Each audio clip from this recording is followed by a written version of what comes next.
বিশ্বকাপ ফাইনাল খেলতে পারে নাই লাউতারো মার্টিনেজ।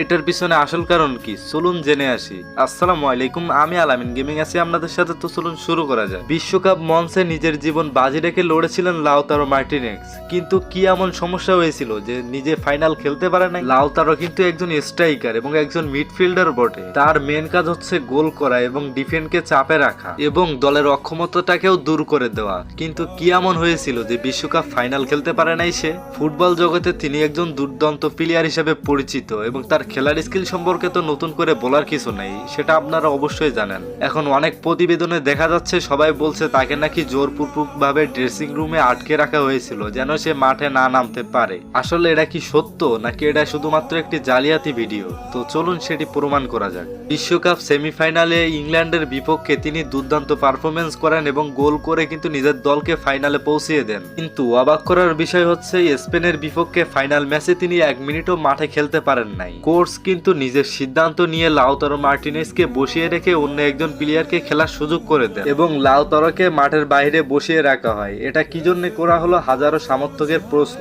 অনেক সমর্থক বলতেছে লাউতারোকে জালিয়াতি করে কিন্তু বসিয়ে রাখা হয় সে যেন মাঠে না খেলতে পারে সেই জন্য। কিন্তু এটির পিছনে কোনো রাজনৈতিক বা অন্য কোনো সংঘর্ষ নাই, এটা শুধুমাত্র কোচের